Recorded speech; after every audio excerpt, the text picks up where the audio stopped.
Well, after Time Squad, Blake and crew encounter the web. Boy, this episode, I still remember this one. Maybe not in total, because it's been a while since I've watched these, but I do remember the little guy in the tank. And I mean, the concept is not bad. It's, the idea of manipulating genetics and all this sort of thing. And the terrible price for all of that, but good lord! And the idea is that this guy has lost his way and has become quite evil, and tormenting these poor little creatures that they created and all that on this planet. But he got the short end of the stick. And then the final end of him is just you can't keep a straight face, and he gets what he deserves, of course, but he's. Jeez, the look of that thing is so. The episode's not meant to be silly, but it pretty much is. But I don't know what else you could. I guess they should have had something, maybe more of a puppet instead of trying to make the face look when it's close up. It's just some guy's face in there, but and you can see the background falling apart and stuff. But. It seems like there could have been a better solution for that. Maybe just a head, It's just really silly. Anyway, so Callie is the latest crew member, and there's reasons to be suspicious because suddenly she's sabotaging the ship and beats up Villa, which, well... doesn't take much. But it's not Callie. No, she's being mind controlled. And Jenna kind of figures it out, but I don't know how or why. She just does. Then she gets possessed, and it's this creature floating in a tank with powerful psychic powers that reached out and lured the Liberator to their planet. And there's some weird web thing that encircles it, and it captures the Liberator, and they can't get out. They try to blast their way out, and it just doesn't work. It weaves itself back into shape around it. So the people on the planet below say, yeah, you got to come down, and we want to work a deal out, and they need some supplies or some energy, whatever's from the Liberator. And then if you do that, well, we'll help you get out. So Blake teleports down. He encounters the Cabbage Patch Kids. It's basically these little dwarves that look like cabbages. And he's not sure what that's about. And then one of these, Aryan-looking guys comes out of the facility and, of course, just... flat out kills the little guy who's trying to communicate with Blake and seek help, and just kills him on the spot. And Blake's like, "Hey, wait a minute," And of course, Blake, he's always fighting for the little guy, So he feels sorry for him. But the there's this guy and this woman, and they explain the situation and that they want the energy cells and whatnot. And later on, they reveal that they've been experimenting on genetics and whatnot, and they created the little creatures out there. And then they reveal that even they are not their own people. They were created for a purpose. And, of course, the real person in charge is the little dude in the tank, who turns out is a descendant or was a member of Callie's race. And so had the psychic abilities, telepathy, and all that. But they've been experimenting and trying to advance themselves. So now it was a group of them, and now they're all one in this one little entity or what have you, sitting in the tank and continuing their experiments. But now the creatures, the not the decimals, but the decimas or whatever the Cabbage Patch Kids. Have developed a conscience of their own. They've become an autonomous species, if you will. They don't obey the orders or whatnot, and they keep attacking the facility that they're housed in there because, well, they're nasty to them. And they said, "Hey, look, we made them. We can kill them. What the hell?" Blake's on, "This is disgusting." And so But they have a means by which to clear a path out of the web, and so Blake figures, oh well, we got to do the deal here. But ultimately, nah, he doesn't. He just needs to activate the machine to get them out. He uses Avon to help him out, and leaves them to being destroyed by the little cabbage patches, little cabbage people, and the ultimate end of the little dude in the tank. Because here they come, they're gonna kill him, and he's just like, ah!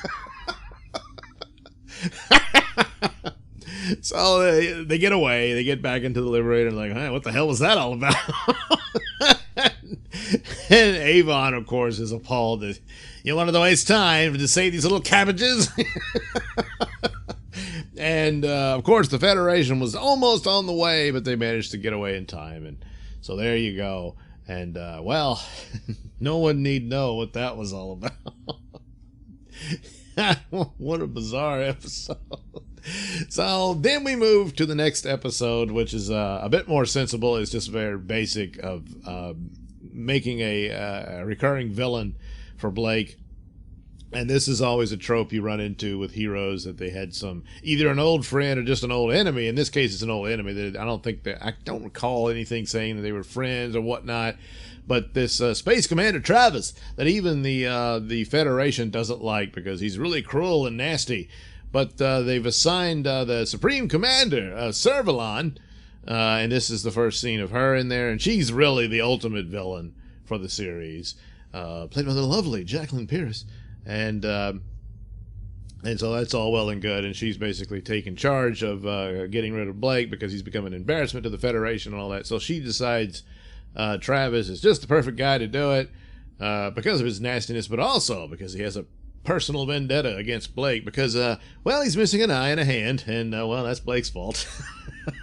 Because back when Blake, his little revolution was taken down, Travis was the guy in charge of that. And Blake thought he had killed the guy, but he had survived, but not unscathed. He lost his eye and hand and all that.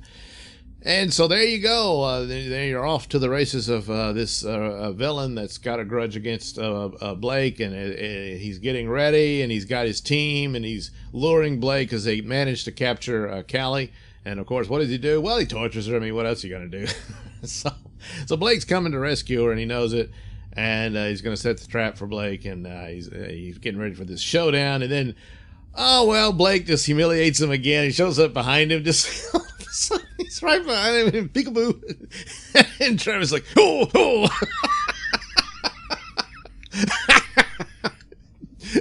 So it's like, bad enough he lost his eye and hand to this guy, but then he just gets outfoxed very easily.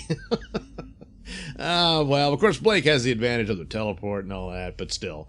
So, of course, they get Callie, and Travis is left there tied to a chair. Oh, you can run, but you can't hide, Blake. It's like, man, he totally made a fool of you.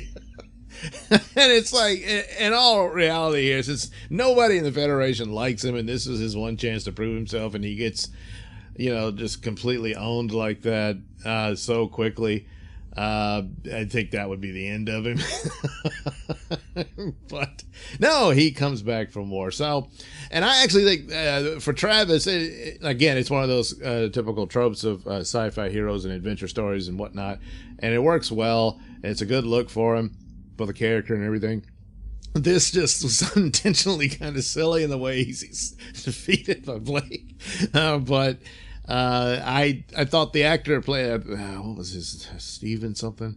But he gets replaced later on by another actor, and I just thought this one was the better actor. He kind of has the look of a rough and tough guy who's been through some things. But also because, and maybe it's just me, but if you are familiar with the Opie and Anthony show, he kind of looks like Anthony Cumia. But anyway, and the name Travis, well, look, being the Merciless and Darth Vader were taken, so Blake just gets Travis.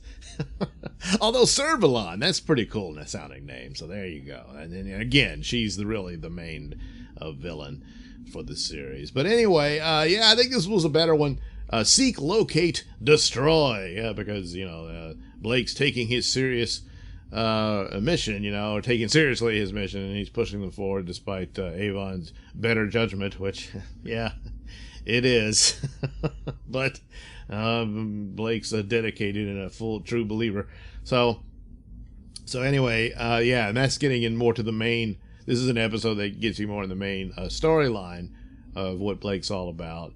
And then, of course, they're out in space, so all kind of crazy stuff can happen. So you get stories like the web and stuff like that. So it's perfectly understandable. But so there you go. Serverland and Travis introduced in Seek, Locate, Destroy. Well, took another destruction to his reputation for poor, stupid Travis. All right, there you go. Another little visit to the universe of Blake's. All right, thank you for watching and listening. Why not like and subscribe, and check out that link description below. That'll take you to my mini stores that have plenty of goodies for you.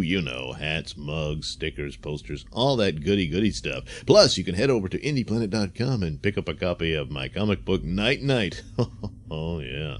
Plus, you can also catch my podcast, Mr Nailsin Show, over at RadioMisfits.com. And you can also watch my videos on my channel at BitChute. That's the Mr Nailsin channel on BitChute.com.